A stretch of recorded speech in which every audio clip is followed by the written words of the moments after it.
And we're live. It's Sam soloing on LocalSupport Client Prep. We've got the client meeting coming up in just over 2 hours. Let's go to screen share. Always the thing I forget to do when I'm soloing. Let us... I see. The problem... Let's slap that in there. Let's try this again. Always get your screen set up before you press the start screen share button. I think that's the key. Right. Let's pop that on snooze. I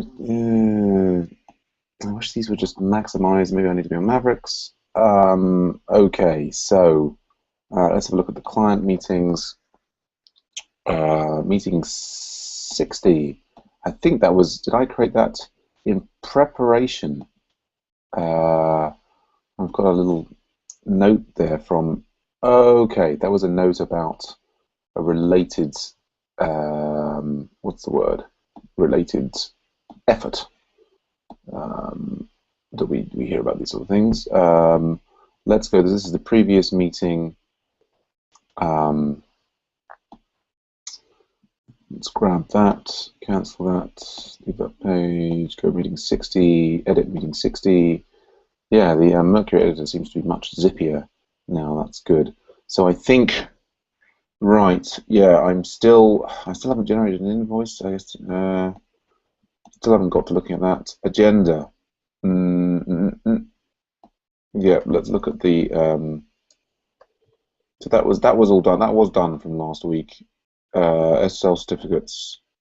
Roll ops should include. I think that becomes an outstanding action item. Okay. No, one from Rachel there, and yeah, David's notes related. Good morning, Sam. Good morning, Sam. Pretty. How are you doing? I'm doing fine. Excellent. Oops. Just grab that. Okay. So I'm just getting that's the setup for the meeting. Let's pop a placeholder in there. Okay. So I guess what are we in the process of doing? We're I guess in the so that's the meeting prep there. I guess one thing I need to look through before the meeting, which I haven't had a chance to look through, is well,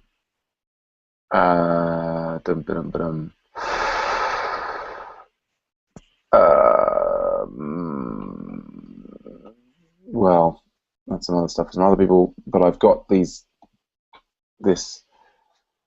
all this stuff from Ninefold, which I wasn't able to look at yesterday. Okay, so that's just sent me the chat transcript of the first person I was talking to.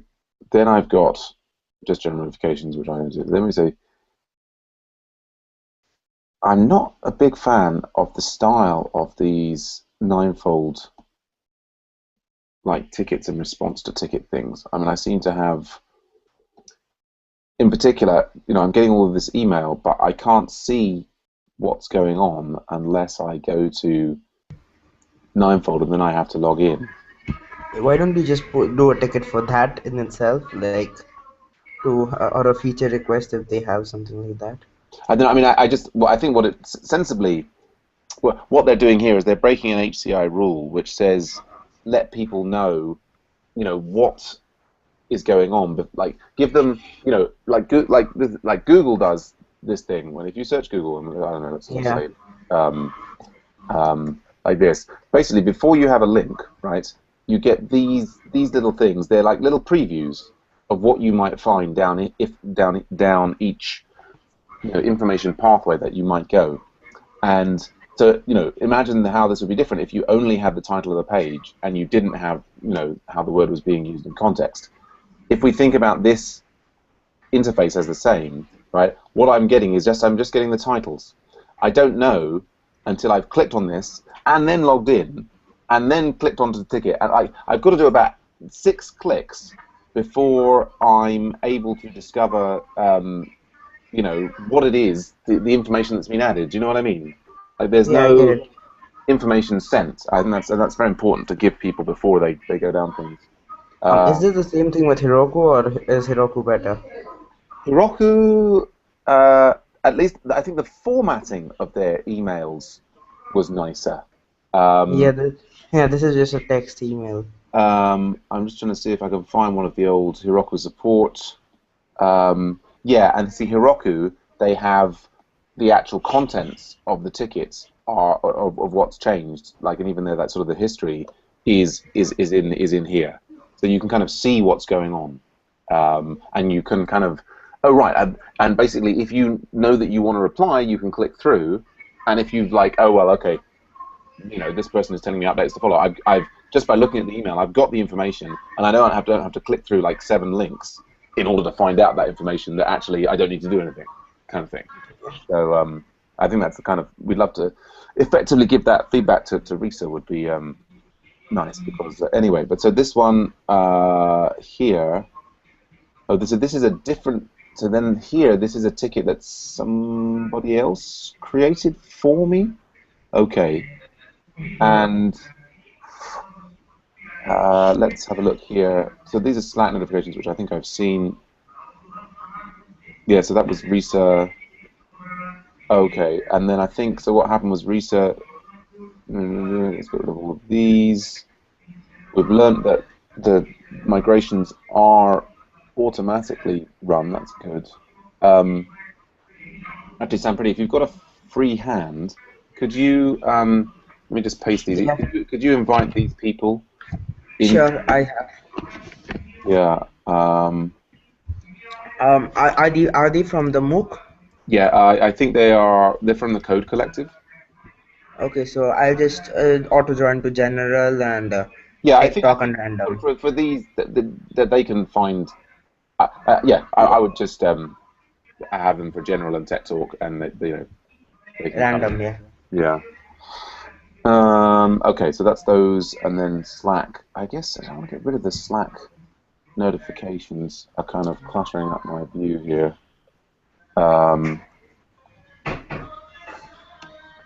New folder.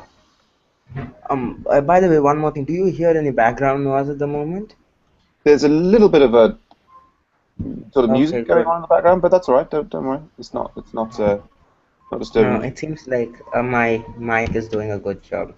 Yeah. My Uh, the inbuilt mic with my laptop that's coming. right. Right. Uh, okay. So that's this, and then there's this one, and then we've got a news from Ninefold, which is right. Okay. So I think then after working through all of that stuff there, um, now what am I saying? Okay. So Risa was saying in here that the mechanism. Oh, okay. Here we go.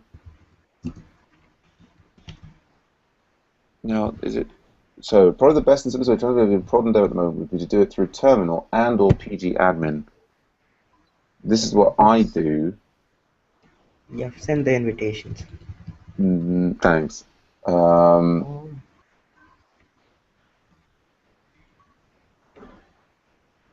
I don't know how to get access to PG, and I would do this. So I think, in principle, now what I would need to do is I've got to go to the production and open a channel for the database to What talk. is it basically that you're trying to do so that I Well, can? yeah, what I'm trying to do here is I'm basically I want to clone the production data onto I mean staging or actually in this case the development instance. And what is it that's blocking you? Well, the command that I was being suggested to use previously wasn't just not working, Okay. and which is 5432 add. Okay. So, well, in particular, what I was doing, like we'd previously successfully, we've exported the data from Heroku, and we put it up into Ninefold, and that wasn't a problem. Did that a number of times, all good. Now, I was taking a manual backup from, or there's a button to like download a manual backup of the production database. Is that in here, maybe? Let's see. No, not there. Storage.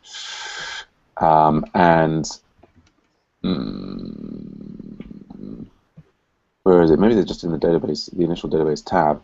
And the kind of the format of this database file that we pulled out was just not being, so then you've got this, you can download manual backup. So for example, I took a manual backup yesterday, no, Tuesday, and but that, having downloaded that, I couldn't push that back up into the development system.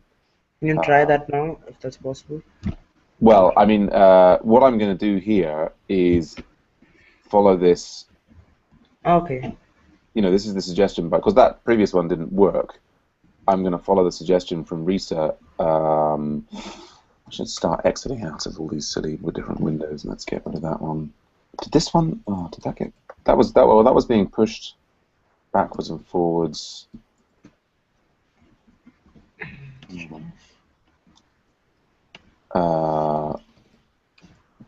that's all been pushed up. Oh, look, I've got a new thing. Look at this. Have you used Tree before?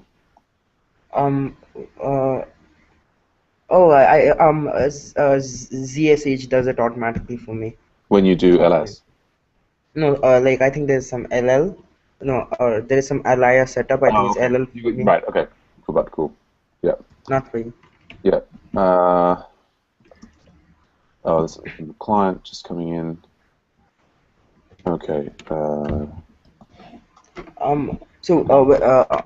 another note, when are we sorting out the volunteer epic paid pairing thing? Well, that would be potentially like now, particularly if I can get this thing tested, then we could do it after the scrum. Not that necessarily everybody has to be involved in it. But, okay, that's all right. Yeah, that's on the agenda for the. I mean, I need to generate, to get money from Rachel. I need to generate an invoice, the first Agile Ventures invoice. Okay. Okay.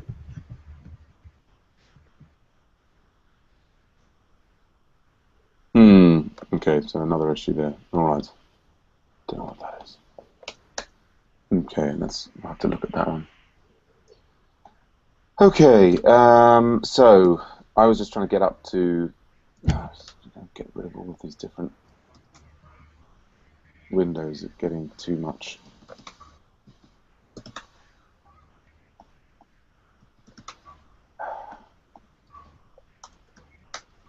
Just shut them all down. What I would like some sort of I don't know, better organization for it. It's like particularly like connecting to remote machines. I kind of tend to have all these things hanging around when I'm just like trying to connect to a latest machine. It would be nice to have. I think one of the problems is that the kind of the information here is really poor.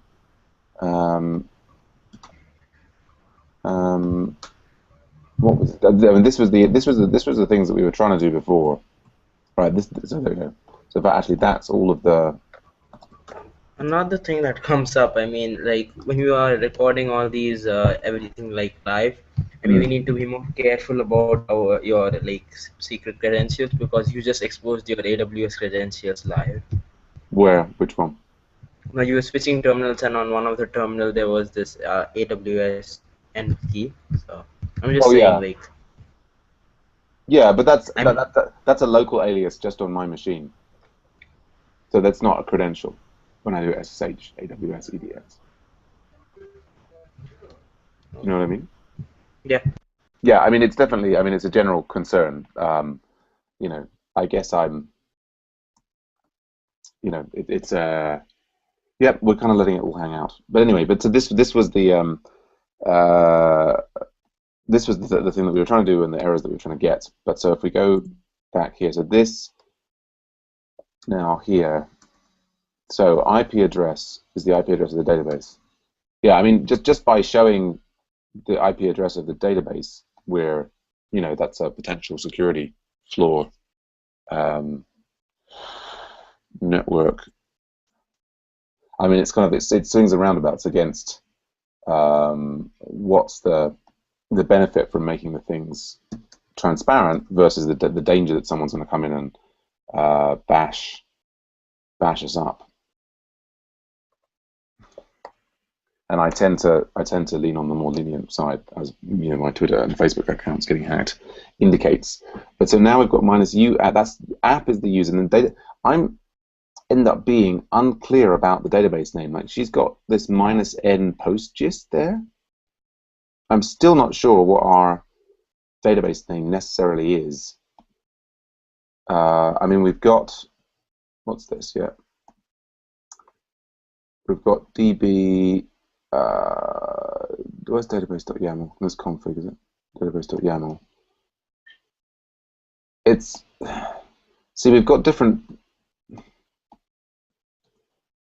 I don't know. Should the database name be ls development or should it be local support, or is it that they give?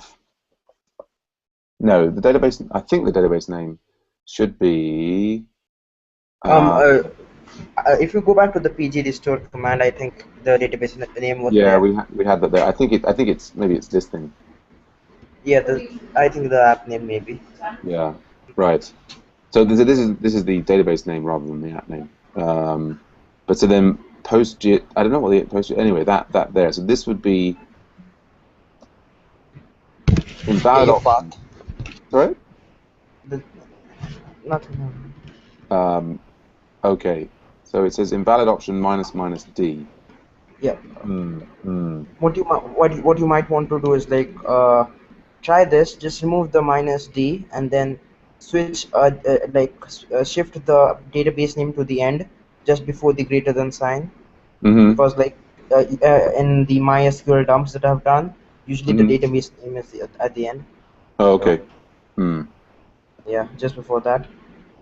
No, without the D maybe. Without the D. Without the D. Yeah. Okay. Yeah, remove that, and then just remove the options before. Yeah.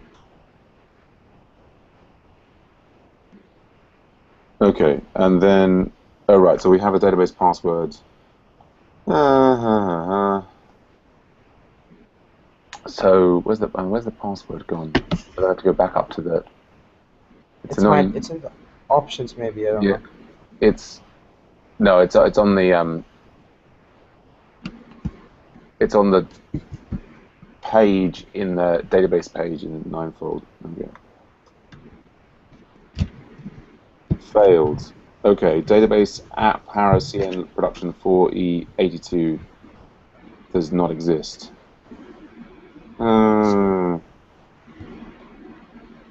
Okay, well, and Reese is not going to be up for a while.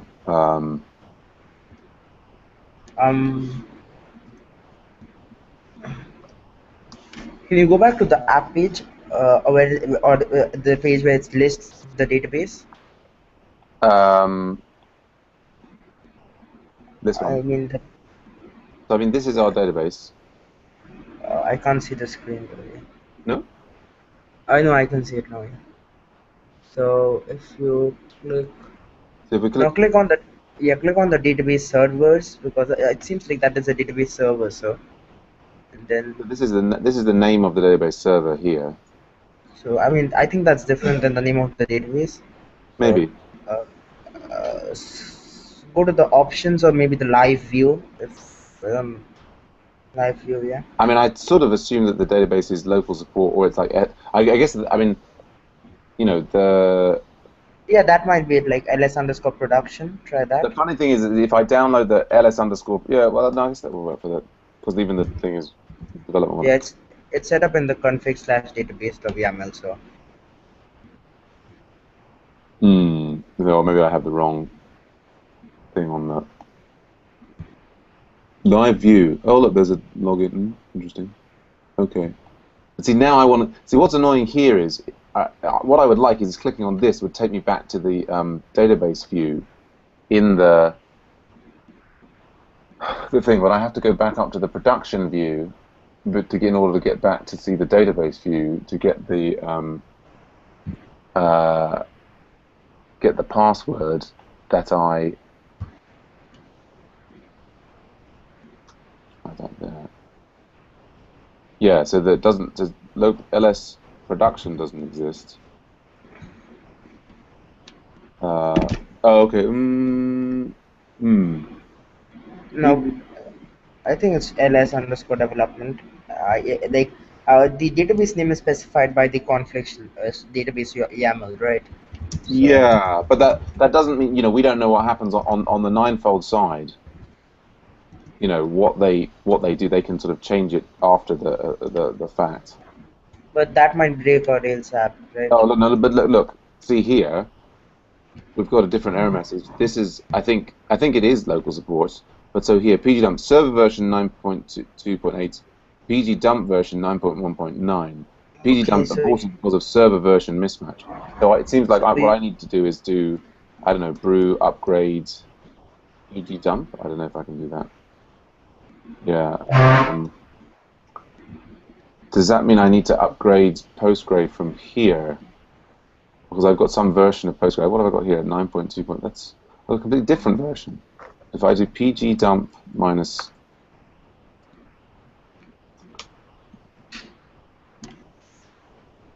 Right. Okay, so...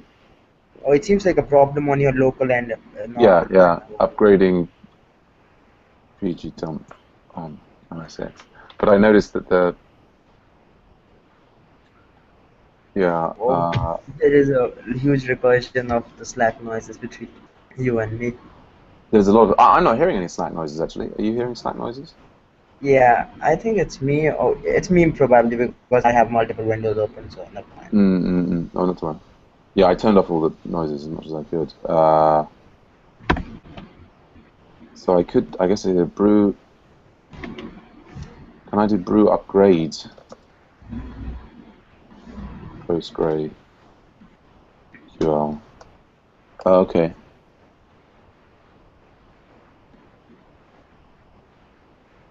Don't know if that's the right thing. Okay. So we could try pg minus v. So that's still 9.19. So I don't know my pg dump. I don't know. See, this is I. Oh, wait a second. Here we go. To reload Postgres after an upgrade, there's something launch control. Uh,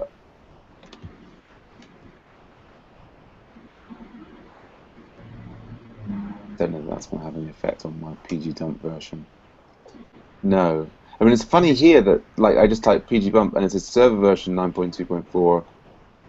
I don't know where it's getting these versions from. Okay, just try restarting. I mean, restarting the terminal. I don't know if that helps or not, but might help with reloading. Try that. Yeah. But yeah. Anyway, that does seem to be... No, it hasn't had any impact. I mean, I Okay. think this is the problem is that so Brew has got this stuff, but it's like, where is it dumped? It probably the bin things are there. What I Yeah, I want... guess.